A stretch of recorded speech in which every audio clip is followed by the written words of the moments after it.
Hello and good evening to all of you. तो आज का जो सेशन है ये है बिहार के जलप्रपात यानी वाटरफॉल्स और बिहार के वेटलैंड से रिलेटेड। बिहार में जितने भी वेटलैंड है, वैसे देखो वेटलैंड तो काफ़ी सारे हैं, लेकिन ऐसे वेटलैंड जिनको रामसर स्थल घोषित किया गया है वो बहुत कम है। ठीक है, रामसर स्थल कौन कौन से घोषित हुए हैं, कब हुए हैं, ये डिस्कस करेंगे। और बिहार में जो इंपॉर्टेंट जलप्रपात है वो डिस्कस करेंगे। होता क्या है कि बच्चे लोग को दिमाग से उतर जाता है एग्जाम के टाइम पे कि रिवीजन किस किस चीज़ का करना है। एक रिवीजन करते हैं एक टॉपिक का तो दूसरा टॉपिक छूट जाता है, दूसरे टॉपिक का करते हैं तो तीसरा टॉपिक छूट जाता है। तो मैं यही कोशिश कर रही हूँ कि आपके जो छोटे छोटे टॉपिक्स हैं जो दिमाग से उतर जाते हैं, ऐसा ना हो कि ये इंपॉर्टेंट टॉपिक्स आपके दिमाग से निकल जाए। तो ये छोटा छोटा 10-12 मिनट का सेशन है जो कि आप देख लोगे तो आपके एग्जाम में काम आएगा। इसमें क्वेश्चंस के साथ साथ बहुत सारे फैक्ट्स भी होते हैं, तो ये आपके एग्जाम पॉइंट ऑफ व्यू से आपके लिए काफी ज्यादा बेनिफिशियल होने वाला है। ठीक है, तो इसको थोड़ा सा ध्यान से जो है देखते हुए चलेंगे। पहला क्वेश्चन देखते हैं क्या है। निम्नलिखित में से कौन सी झील पक्षी अभ्यारण्य के रूप में प्रसिद्ध है? Which of the following lake is known for being a bird sanctuary in Bihar? Bihar में पक्षी अभ्यारण्य के तौर पर, देखो पक्षी अभ्यारण्य वो होता है जहां पर बहुत सारी पक्षियां आती है।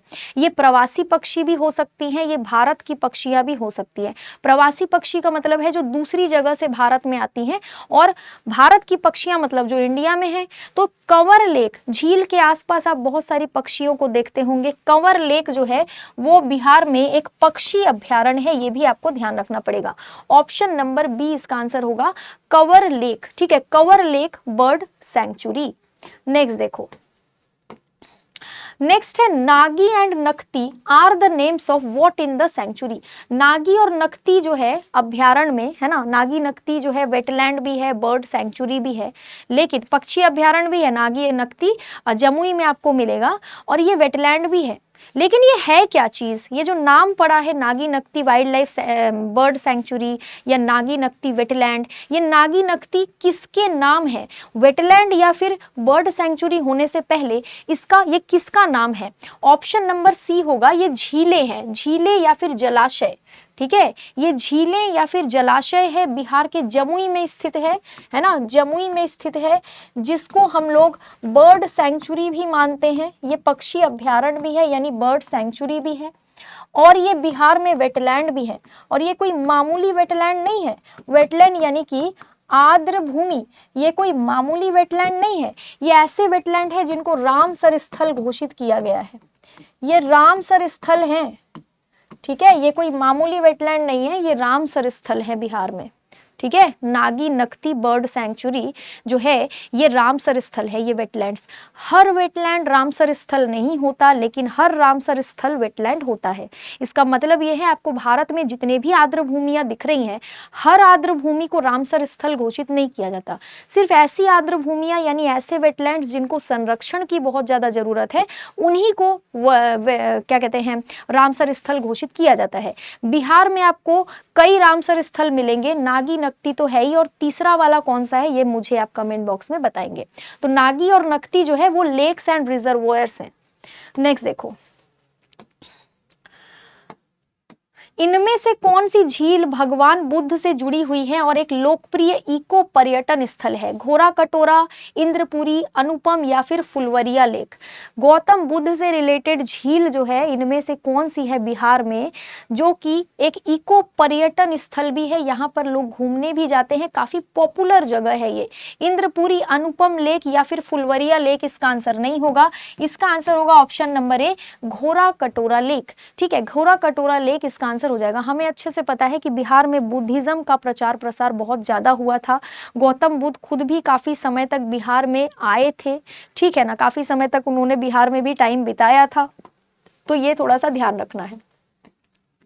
कंवर लेक जिसको कंवर ताल भी कहते हैं, इसको रामसर स्थल कब, मैंने अभी क्या बोला, बिहार में नागी नकती नाम का रामसर स्थल तो है ही, साथ में एक और रामसर स्थल है। तो वो एक और रामसर स्थल जो था जिसका क्वेश्चन का आंसर मैंने आपसे पूछा था वो ये है, कंवर लेक। बताओ इसका क्या आंसर होगा? इसको रामसर स्थल इसको रामसर स्थल घोषित कब किया गया था? जरा अपने दिमाग में सोचो, कंवर लेक को रामसर स्थल कब घोषित किया गया था? कंवर लेक कौन से डिस्ट्रिक्ट में है ये भी बताना, ठीक है, कौन से डिस्ट्रिक्ट में है कंवर झील ये भी बताना, ये तो खैर मैं ही बता दूंगी। ऑप्शन नंबर सी इसका आंसर होगा। 2020 में इसको रामसर स्थल घोषित किया गया था। कंवर झील एक वेटलैंड है, एक आर्द्र भूमि है। किसी भी झील को, किसी भी दलदली क्षेत्र को या फिर किसी भी ऐसी जगह को जो ज्यादातर समय तक पानी से ढका हुआ हो, उसको हम लोग वेटलैंड घोषित कर सकते हैं। और जिस वेटलैंड को संरक्षण की जरूरत हो उसको हम लोग रामसर स्थल घोषित कर सकते हैं। 2020 में कंवर झील को रामसर स्थल घोषित किया गया। ये आपको बेगूसराय में मिल जाएगा। बेगूसराय नाम का जो जगह है बिहार में, वहां पर आपको कंवर लेक मिल जाएगा। क्लियर है? ठीक है, तो सारे पॉइंट्स आपको याद रखने हैं। नेक्स्ट देखो, करकट waterfall is located in which wild life sanctuary. Bihar में करकट नाम का एक जलप्रपात है, एक झरना है। जलप्रपात का सिंपल मतलब होता है झरना। ये जो करकट जलप्रपात यानी झरना है, ये बिहार के एक वन्य जीव अभ्यारण्य के अंदर स्थित है। Valmiki tiger reserve, Kaimur wildlife sanctuary, Bhimbandh wildlife sanctuary या फिर गौतम बुद्ध सेंचुरी, इसका क्या आंसर हो जाएगा? करकट वाटरफॉल जो है ये आपको कहां पर मिलेगा? ये वही मिलेगा जो कि अब बिहार का सेकेंड टाइगर रिजर्व बनाया जाएगा। बिहार का सेकेंड टाइगर रिजर्व किसको बनाया जाएगा? ये बनाया जाएगा कैमूर वन्यजीव अभ्यारण्य को। कैमूर वाइल्ड लाइफ सेंचुरी को बिहार का सेकेंड टाइगर रिजर्व बनाया जाएगा। और यही कैमूर वाइल्ड लाइफ, अभी तो वन्यजीव अभ्यारण्य है ये, अभी तो टाइगर रिजर्व है नहीं ये, तो इसी कैमूर वन्यजीव अभ्यारण्य के अंदर आप जाओगे तो यहाँ पर आपको एक वाटरफॉल मिलेगा। मुझे लगता है काफी सारे बच्चे गए भी होंगे। इसका नाम है करकट वाटरफॉल यानी कि करकट झरना। ठीक है, चलो नेक्स्ट देखो। बिहार में टोंस नाम का एक जलप्रपात है, टोंस वाटरफॉल। टोंस नाम का वाटरफॉल आपको मध्य प्रदेश में भी मिलेगा, तो उससे कंफ्यूज मत हो जाना, ठीक है ना। राज्य पूछेगा और राज्य में बिहार नहीं रहेगा तो फिर मध्य प्रदेश आप लगा सकते हो, लेकिन यहाँ पर जो है क्या कहते हैं, बिहार की बात हो रही है। तो बिहार में जो है टोंस वाटरफॉल कहाँ पर मिलेगा अगर ये पूछा जाए तो ये मिलेगा बिहार के सबसे बड़े जिले में, जिसका नाम है पश्चिमी चंपारण। ये बिहार का सबसे बड़ा जिला है, ठीक है। साथ ही ये बिहार का वो जिला है जहां से गंडक नदी होकर बहती है। ये बिहार का वो जिला है जो सबसे उत्तरी जिला है, बिहार का सबसे उत्तरी जिला।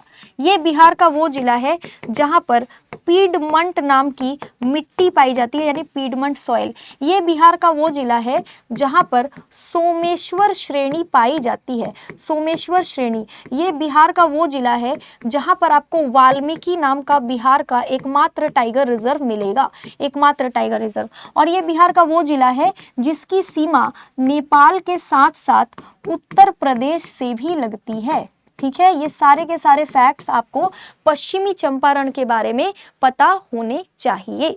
नेक्स्ट देखो, नेक्स्ट है which river is associated with the Kakolat waterfall. Bihar का सबसे ऊंचा वाटरफॉल है ये, है ना, सबसे ऊंचा वाटरफॉल। इसकी ऊंचाई कितनी है ये भी मैं अभी बता दूंगी, सबसे ऊंचा। और ये जो सबसे ऊंचा वाटरफॉल है, सबसे ऊंचा जलप्रपात है, ये कौन सी नदी पर है? तो ये ककोलत नदी पर है। ऑप्शन नंबर सी इसका आंसर होगा। बहुत ही सिंपल क्वेश्चन है, बहुत ही सिंपल आंसर है इसका। नेक्स्ट देखो, दूसरा ही क्वेश्चन है कि अप्रोक्सीमेट हाइट कितना है। देखो भाई, बिहार का अगर सबसे ऊंचा जलप्रपात है तो बिल्कुल इसका हाइट पूछा जा सकता है ना। अप्रोक्सीमेटली बताना है, ऐसा नहीं है कि बिल्कुल सटीक बताओगे तभी काम होगा। सटीक बताने की जरूरत नहीं है, थोड़ा सा अप्रोक्सीमेटली भी अगर आपको पता है तो आप बता सकते हो।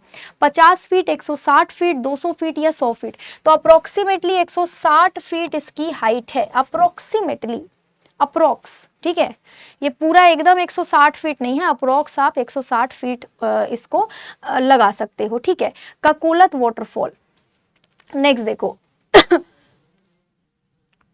विच of the following is not a waterfall in Bihar. इनमें से कौन सा जलप्रपात ऐसा है, झरना ऐसा है जो बिहार में नहीं है, बिहार में नहीं है।